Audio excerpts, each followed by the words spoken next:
Hadis ke-40. Qala al-musannif rahimahullahu ta'ala wa nafa'ana bihi wa bi'ulumihi fid dharain amin ya rabbal alamin. Haji dan umrah bukan kerana Allah Ta'ala. An Anas bin Malik radhiyallahu anhu qala qala Rasulullah sallallahu alaihi wasallam ya'ti 'alan nasi zamanun yahujju aghniya'u ummati linnuzha wa awsatuhum littijarah wa qurra'uhum lirriya'i was-sum'ah wa fuqara'uhum lil mas'alah. Rawahu Abul Farj fi Muthiru fil Gharam musnidan.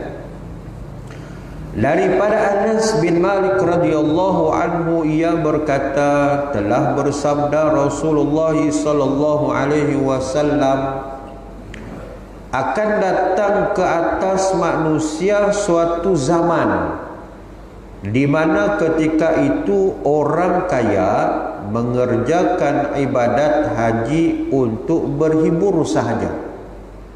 Wih, kita mau pergi haji pun kapus-kapus orang bilang. Daftar tahun ni, 20-30 tahun akan datang baru ikut jadual. Kalau umur daftar 50 tahun, 30 tahun akan datang, 80 tahun, itu pun kalau masih hidup. Tapi Nabi sebut akhir zaman orang kaya ini pergi haji sekadar hiburan saja. Dan orang yang mempunyai pendapatan sederhana untuk berdagang, dan para ulama kerana riya dan sum'ah. Wa qurra'uhum lirriya'i was sum'ah. Para qurra, maknanya di kalangan ulama qurra, riya dan sum'ah. Okey. Manakala orang yang fakir mengerjakan haji kerana sambil meminta-minta. Ni nak cerita akhir zaman ni tuan-tuan. Zaman kita lah. Zaman kita. Keterangan hadis. Di akhir zaman, ramai orang yang menyalahgunakan tujuan ibadat yang sepatutnya hanya untuk mencari keridhaan Allah Ta'ala. Bila sebut ibadat, apa tujuan kita tuan-tuan? Nak dapat redha Allah. Kita sembahyang 5 waktu, itu satu kewajipan. Kan? Tak dapat tidak, kita kena buat. Suka tak suka, kena buat. Aku nak mau buat, kenapa? Dah aku ikhlas Ustaz. Tak boleh. Alasan tu tak boleh. Alasan tak boleh. Suka tak suka, sembahyang ni kena buat. Di waktu bila kau senang, kau susah, kena buat. Keadaan bila kau miskin, kau kaya, kena buat. Kau lapang, tak lapang, kena buat. Itu wajibnya sembahyang, ibadah ni. Sampai satu tahap, mungkin pada tahap pertama kita rasa terpaksa. Tapi bila dilatih, ikhlas ni kena latih, dia ada latihan dia. Macam sembahyang juga, nak datang ke masjid, mungkin pada peringkat awal kita malu-malu kucing lagi. Mungkin orang kata dia, alah datang ke masjid macam alim. Itu biasalah, cemuhan-cemuhan begitu tu biasa. Tapi bila kita buat sampai satu tahap, orang nak kata apa pun, ibarat masuk telinga kanan, keluar telinga kiri, ikhlas lah tu. Sampai tahap begitu. Macam orang bilang, lagi sudah bagi dah. Kau kecam macam mana pun, kita terus buat kebaikan, itu maknanya ikhlas lah tu. Begitu. Jadi ibadat ni kita buat, ada yang bersifat hukumnya fardu, wajib kena buat. Sembahyang wajib, puasa bulan Ramadan, tak lama lagi ni, kurang daripada 2 bulan lagi. Sekarang sudah 15 Rejab. Next masuk bulan Sya'ban. Kemudian Ramadan, tak lama lagi nih, pertengahan April kita akan memasuki bulan Ramadan. Orang sudah buat persediaan. Kalau orang yang bisnes, dia sudah mula buat persediaan. Apa dia buat persediaan? Jual kurma. Sekarang sudah rata-rata sudah orang nak jual kurma lah, apalah, itu persediaan masuk bulan Ramadan. Itu orang bisnes lah. Kita, apa persediaan kita? Jadi Ramadan, puasa wajib, pergi haji pun wajib. Semua ibadat yang berbentuk wajib ataupun sunat, semuanya itu adalah untuk mendapat redha Allah. Itu tujuan utama. Nak pergi haji, cukup syarat pergi haji. Kena pergi itu tujuan untuk apa? Ibadat nak dapat redha Allah, bukan selainnya. Ada orang pergi haji nak dapat title haji. Tu kadang-kadang bila dia balik daripada haji, indak dipanggil haji, mengaus dia. Bukan setakat mengaus, mengamuk dia, disumpahnya je lah. Oi, aku sudah pergi haji tahu, panggil haji. Ui, ni marahnya kita. Nak dapat title haji. Kemudian pergi haji, ada orang juga pergi haji tujuan apa? Lain daripada nak dapat redha Allah. Mungkin ada tujuan bisnes. Atau hati-hati ya orang yang ialah semuanya itu pun melibatkan kewangan. Namun betulkan niat. Tapi Nabi sebut akhir zaman kamu akan melihat orang yang pergi haji ini sekadar untuk pergi berhibur. Mungkin kita tidaklah terasa mau pergi berhibur kan, sebab ini disebut orang kaya. Kita ni nak simpan, bukan kata nak simpan, nak daftar 1.200 kah 500? 1.500 kan sekarang ni. Nak daftar 1.500 pun kapai-kapai orang bilang, kapus-kapus. Begitu. Tapi orang kaya ni, masalah duit tak ada masalah. Kalau dia nak pergi, anytime boleh pergi. Sekarang pun ada package lagi pergi haji ada package tabung haji ekonomi biasalah, dalam berapa, 12.000 15.000 kan. Tapi ada package pergi ni, kalau ikut orang ada ikut package paling murah berapa, 30.000 satu kepala kan. Tapi ada lagi yang paling mahal daripada yang itu. Tak apalah, kalau orang yang mampu silakan, tak ada masalah. Tapi kalau hanya dia pergi hanya sekadar bukan bertujuan redha Allah Ta'ala nak diperolehi, bahkan selain daripada itu, bahkan dia ibarat pergi haji ni ikut suka dia, aku ada package boleh ikut semata-mata itu sahaja, tapi bukan untuk mencari redha Allah, mana itulah disebut oleh Nabi SAW ibarat dia pergi berhibur sajalah.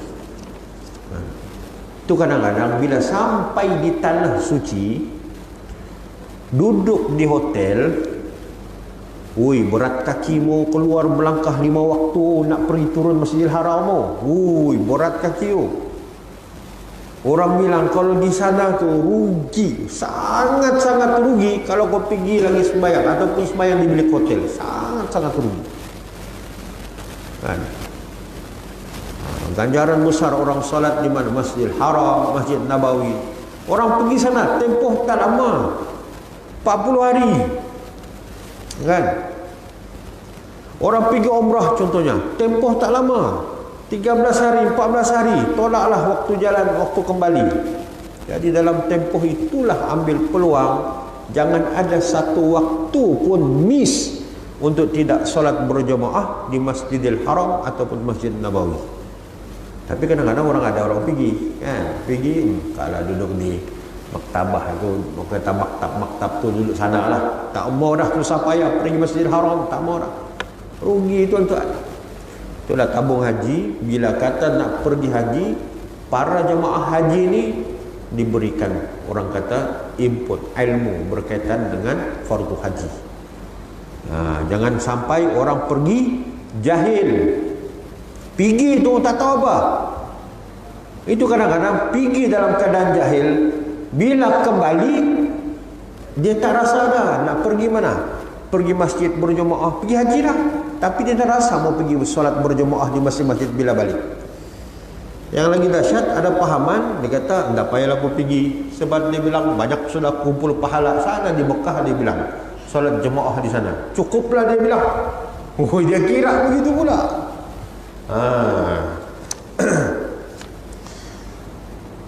Ini jelas apabila ramai orang-orang kaya pergi ke Mekah bukan untuk beribadat, tetapi hanyalah untuk bersukaria sahaja.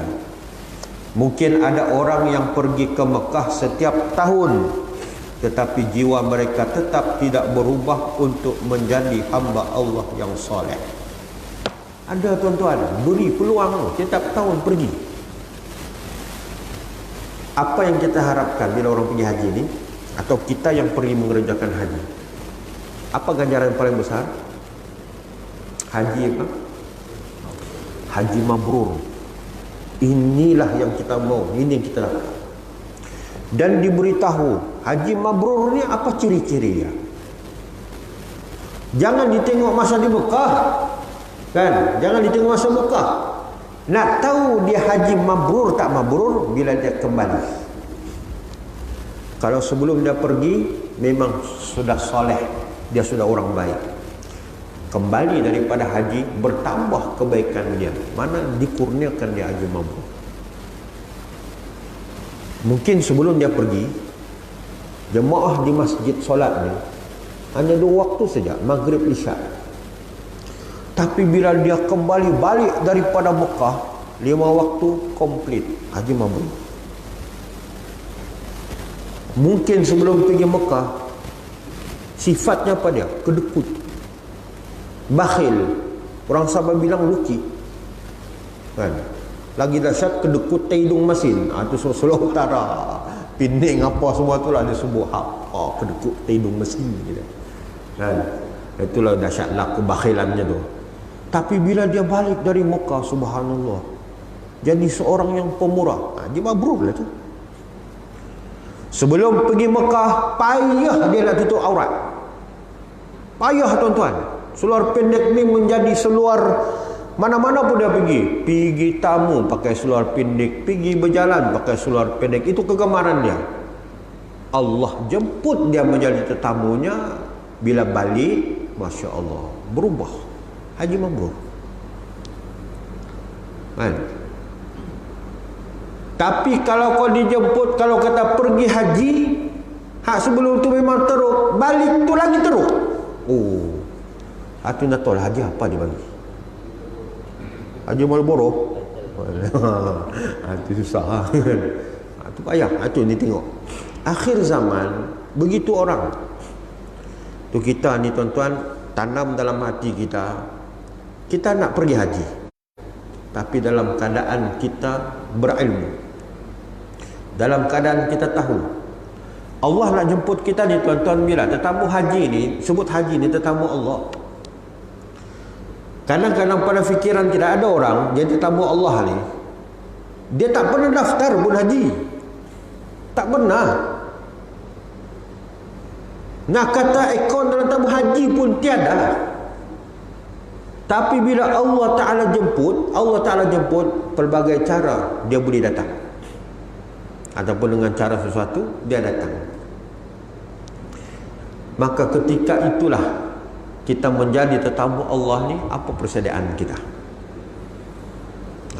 Jadi kita ni yang belum pergi haji ni, maknanya buat persediaan. Itu penting ilmu.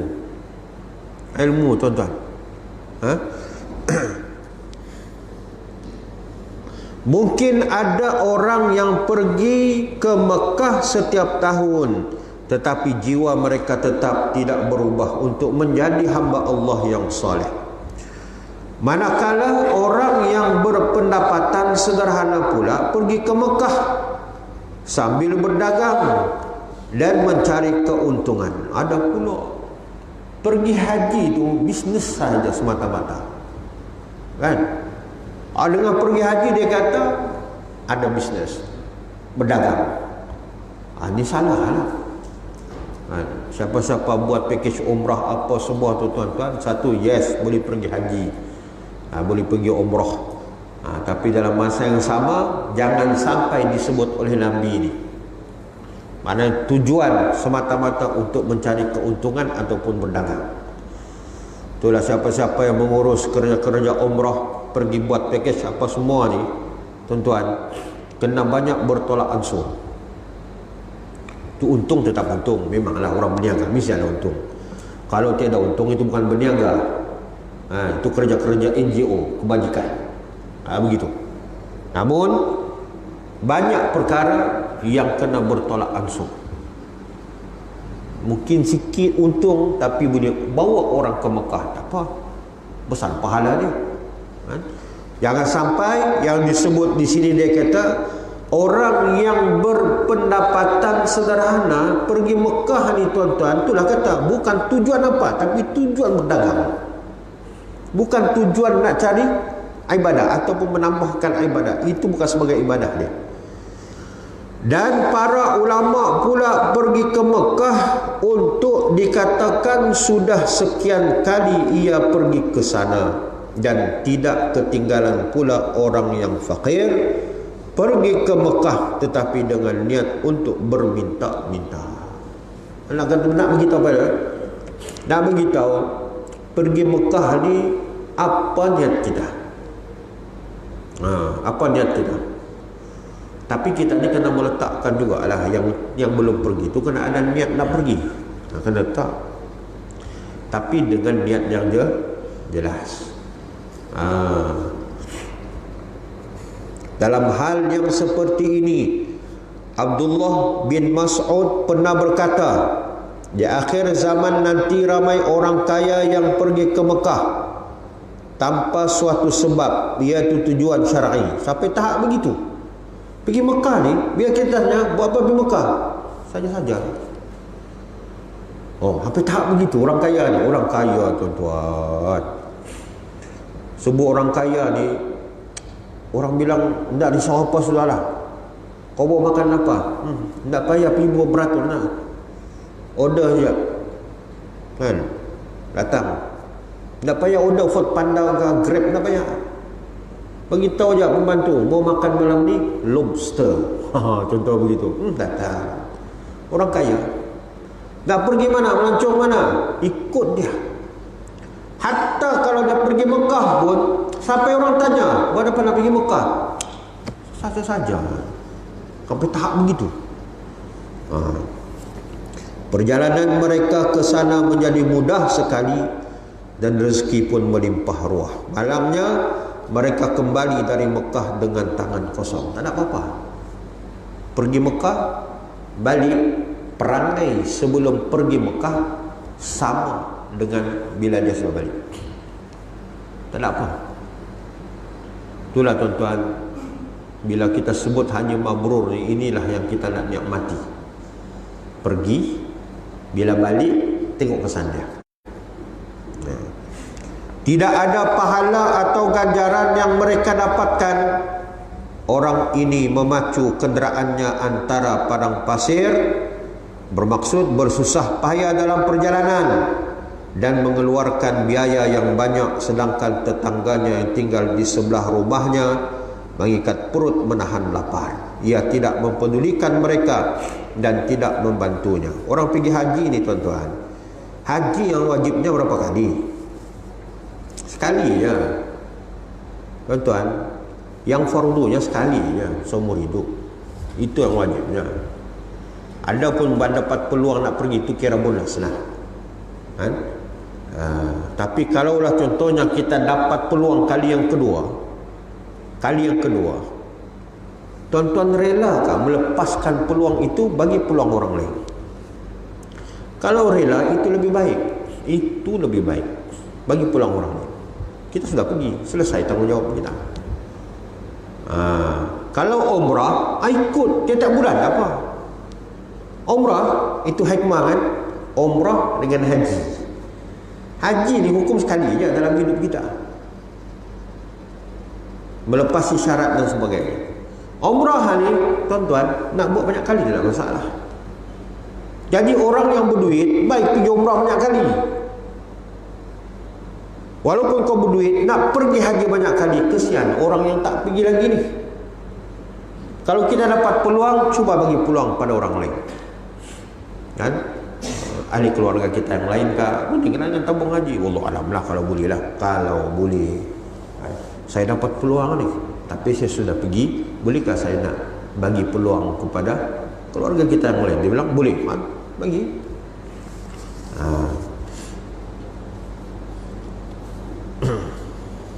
Okey, selesai. Hadis yang ke-40. Seterusnya, hadis yang ke-41.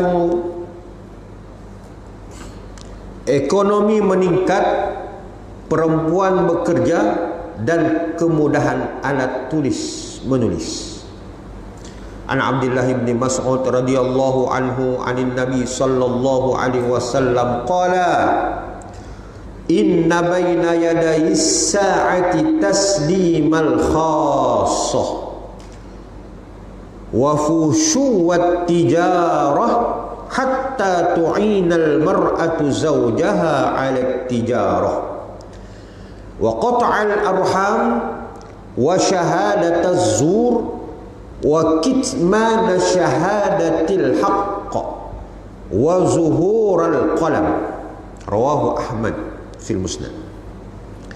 Artinya daripada Abdullah bin Mas'ud radhiyallahu anhu, ia berkata, Rasulullah sallallahu alaihi wasallam telah bersabda, sesungguhnya apabila kiamat hampir tiba, pertama, orang hanya memberi salam kepada orang yang dia kenal sahaja.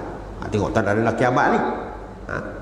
Yang kedua, perniagaan akan maju pesat sehingga wanita membantu suaminya bekerja. Yang ketiga, ramai orang memutuskan silaturahim. Silaturahim mana pada? Kekeluargaan. Hubungan kekeluargaan. Yang keempat, banyak saksi palsu. Yang kelima, orang sering menyembunyikan kesaksian yang benar. Dan yang keenam, akan banyak kemudahan alat tulis. Hadis riwayat Ahmad. Apa maknanya tuan-tuan?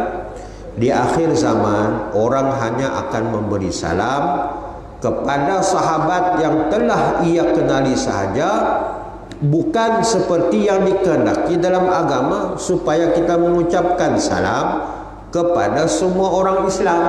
Ini memang terjadi. Tidak kenal, tidak ada salam lah, kan? Tidak ada salam. Assalamualaikum, tidak ada. Yang dia kenal saja, ataupun orang yang berketayak, berkopiah. Assalamualaikum.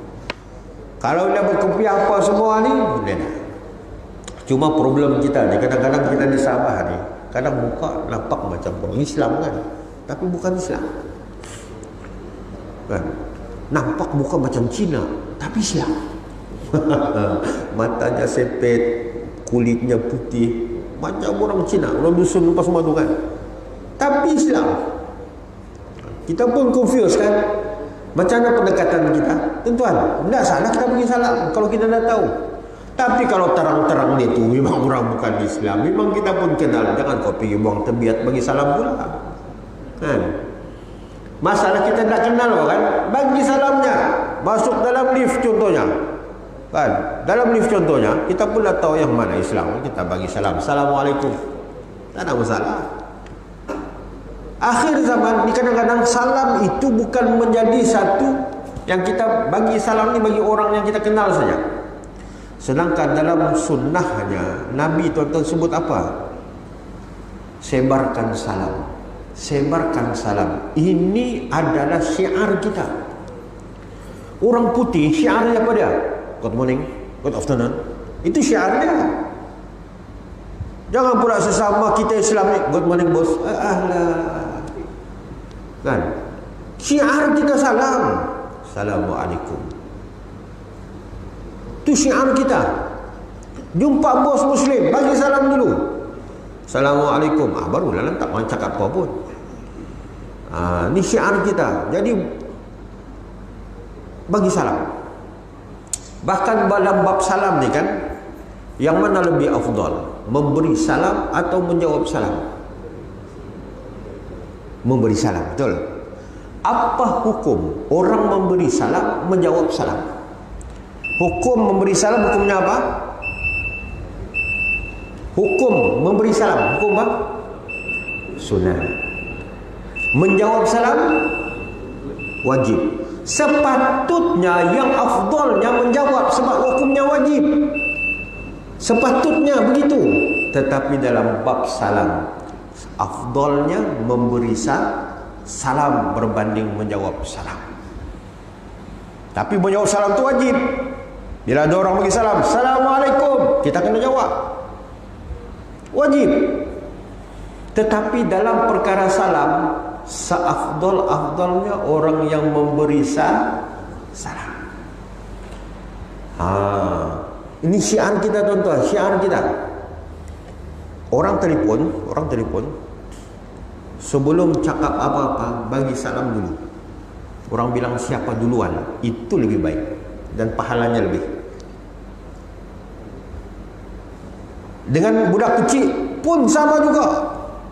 Jangan kita sudah orang tua, kita bukan orang tua, orang veteran bahkan, limpas di depan anak-anak muda. Sombong orang bagi salam sama orang tua, dia bilang. Silap bos, silap. Ini bab salam ni bukan kira kau muda ke tua. Siapa duluan bagi salam, dia dulu dapat pahala. Begitu dalam bab salam. Tapi Nabi sebut akhir zaman ini tak berlaku. Betul tak tuan-tuan? Tak berlaku. Kadang kita ni malu-malu kucing dia mau bagi salam dengan orang. Bertelefon bang, pai bang, nama kita bang kan. Assalamualaikum. Nada. Sambut saja. Segan kita nak bagi salam. Salah lah. Kita ni tengok dah naik nama kan, siapa ni? Sambut dulu. Assalamualaikum. Bagi salam dulu. Orang non-muslim pun faham. Kalau dia muslim, dia akan jawab. Tak muslim, dia tak akan jawab. Tuan-tuan dirahmati Allah Ta'ala sekalian, ini yang Nabi cerita, akhir zaman tidak akan berlaku begini, kurang. Akhir zaman hilang. Syiar ni akan hilang. Dan seterusnya, sama ada yang ia kenal atau yang tidak dia kenal. Keadaan ini menunjukkan bahawa hubungan kemesraan di kalangan kaum muslimin sudah amat berkurangan. Kita rasa kan kalau orang bagi salam ataupun kita bagi salam, rasa kan, rasa Assalamualaikum macam perasaan kita. Kalau tuan-tuan pergi ke Eropah ataupun tempat kawasan yang majoriti non muslim, tiba-tiba jumpa sama Assalamualaikum, kita rasa macam mana? Lain kan? Wallahu a'lam. Kita akan sambung perbahasan hadis ini pada minggu hadapan, insya-Allah. Ada pinjam pensilnya? Ada soalan?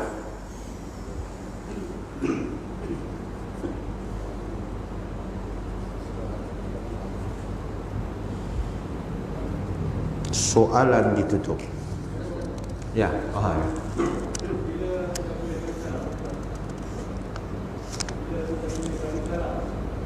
bila tidak boleh bagi salam. Okey.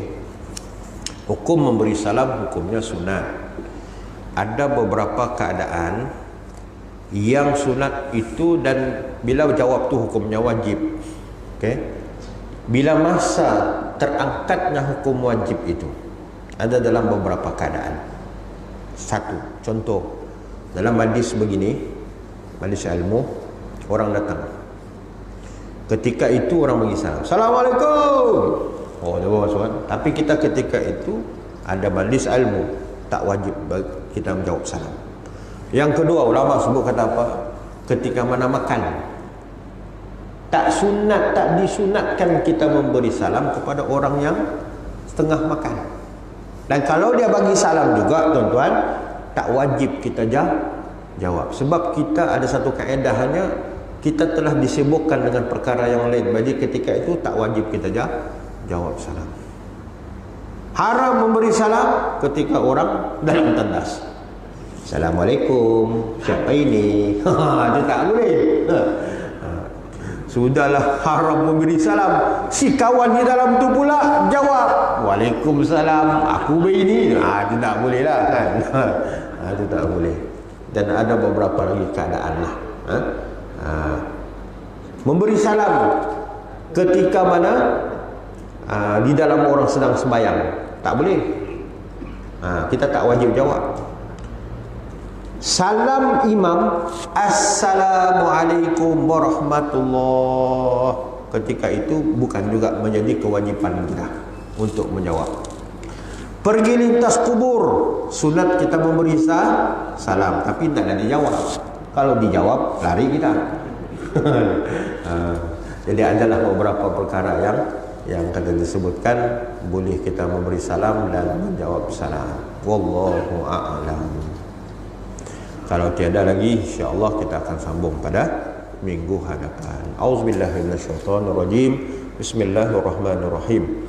Alhamdulillahirabbil alamin wassalatu wassalamu ala asyrafil anbiya'i wal mursalin wa ala alihi washabbihi ajma'in. Allahumma ja'alna jam'ana hadha jam'an marhuma wa tafarruqana min ba'di tafarruqan ma'suma. Wa sallallahu ala sayyidina Muhammadin wa ala alihi washabbihi ajma'in walhamdulillahi rabbil alamin. Kita tangguhkan dengan bacaan tasbih kafarat suratul As. Subhanakallahumma bihamdika asyhadu an la ilaha illa anta astaghfiruka wa atubu ilaik. Bismillahirrahmanirrahim. Wal 'asri innal insana lafi khusr alladziina aamanu wa 'amilus solihati wattawassaw bil haqq wattawassaw bis sabr. Assalamualaikum warahmatullahi wabarakatuh.